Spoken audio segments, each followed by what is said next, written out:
സർവത്ര ഗോവിന്ദനാമസങ്കീർത്തനം. ഗോവിന്ദ ഗോവിന്ദ. ദശകം 100. ഭഗവാന്റെ കേശാദിപാദം. അഗ്രേ പശ്യാമി തേജോ നിബിഡതരകളായാവലി ലോഭനീയം പീയൂഷാപ്ലാവിതോഹം തദനു തദുദരേ ദിവ്യകൈശോരവേഷം താരുണ്യാരംഭരമ്യം പരമസുഖരസാസ്വാദ രോമാഞ്ചിതാംഗൈഃ ആവീതം നാരദാദ്യൈ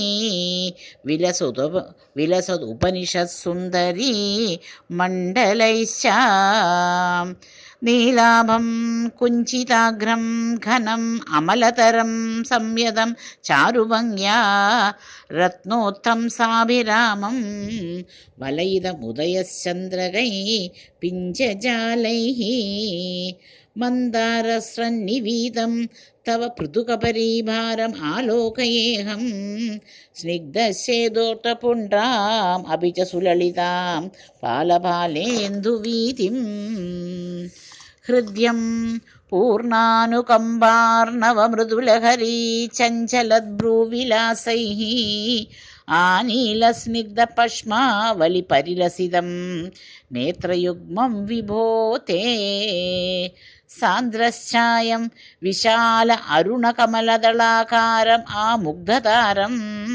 കാരുണ്യാലോകലീലാശിശിരിതഭുവനം ക്ഷിപ്യതാമയനാഥേ ഉത്തുംഗോല്ലാസിരാസം ഹരിമണിമുകുരപ്രോല്ലസദ്ഗണ്ഡപാളീ വ്യാലോലത്കർണപാശാഞ്ചിതമകരമണി കുണ്ടലധ്വന്തദീപ്രം ഉന്മീലത് ദന്തപംക്തിസ്ഫുരത് അരുണധരശ്ചായ ബിംബാദരാന്തഃ പ്രീതിപ്രസ്യന്തി മന്ദസ്മിതമധുരതരം വക്ത്രം ഉദ്ഭാസതാമേ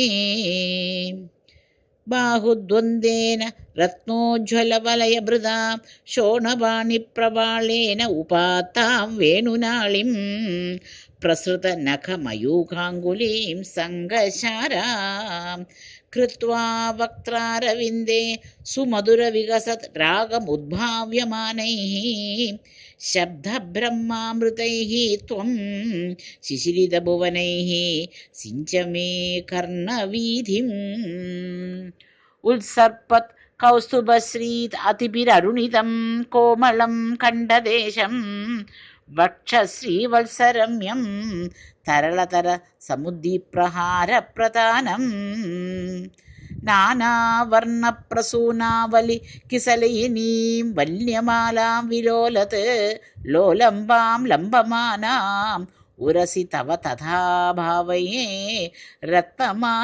രത്നമാലാം അംഗേ പഞ്ചാംഗരാഗൈഃ അതിശയവികസത് സൗരഭാകൃഷ്ടലോകം ലീന അനേകത്രിലോകീം വിദതിമവികൃശാം വിഭ്രതം മധ്യവല്ലീം ശക്രാശ്മന്യസ്ത തബ്ദോജ്വല കനകനിഭം പീതചേലം ദദാനം ധ്യായാമോ ദീപ്തരശ്മി സ്ഫുടമണിരശനാ കിങ്കിണീമണ്ഡിതം ത്വാം ഊരു ചാരു തവോരു ഗണമസൃണരുജൗ ചിത്തചോരോ രമായാഃ വിശ്വക്ഷോഭം വിശങ്ക്യ ധ്രുവം അനിശമുഭൗ പീതചേലാവൃതാംഗൗ ആനമ്രാണാം പുരസ്താദ് ന്യസനധൃത സമസ്താർത്ഥപാളീ സമുദ്ഗശ്ചായം ജാനുദ്വയം ച ക്രമപൃതുലമനോജ്ഞേ ച ജംഘേ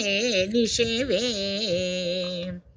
മഞ്ജീരം മഞ്ജുനാദൈഃ ഇവ പദഭജനം ശ്രേയയിത്യാലപന്തം പാദാഗ്രം ഭ്രാന്തിമജ്ജത് പ്രണതജനമനോ മന്ദരോദ്ധാരകൂർമ്മം ഉത്തുംഗാതാമ്രരാജന്നകരഹിമകരജ്യോത്സ്നയാ ച ആശ്രിതാനാം സന്ധാബധ്വാന്തഹന്ത്രിം തദിമനുകലയേ മംഗലാം അങ്കുലീനാം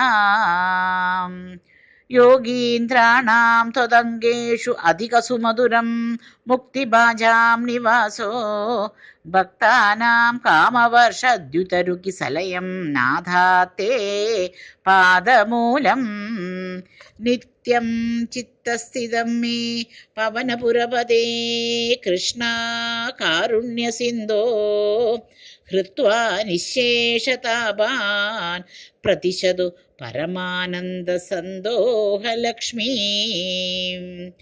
అజ్ఞాత్వా తే మహత్వం యదిహ నిగదిదం విశ్వనాథ క్షమేత శోస్త్రం చైదः సహస్రోత్తరం అధికతరం త్వత్ప్రసాదాయ భూయాత్ ద్వేదా నారాయణీయం శ్రుతిషు చ జనుషా స్తుత్యదా వర్ణనేన స్పీదం లీలావతారైః ఇహమిగ కురుతాం ఆయురారోగ్య సౌఖ్యం ఇహమిగ కురుదాం ఆయురారోగ్య సౌఖ్యం ఇహమిహ కురుదాం ఆయురారోగ్య సౌఖ్యం సాంద్రానందావబోధాత్మకమనుపమిదం కాలదేశావధిభ్యాం నిర్ముక్తం నిత్యముక్తం నిగమశతసహస్రేణ నిర్భాస్యమానం అస్పష్టం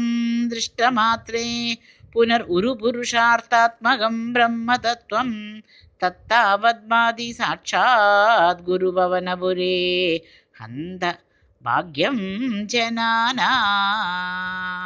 శ్రీహరయే నమః. గోపికా జీవనస్మరణం గోవింద గోవింద. శ్రీ పొన్ను గురువాయూరప్పనే శరణం. ఆనంద చిన్మయనే శరణం. శ్రీ చోతా నిక్కర భగవతి అమ్మయే శరణం. నారాయణ అఖిల గురో భగవన్ నమస్తే. సర్వత్ర గోవిందనామ సంకీర్తనం. గోవింద గోవింద.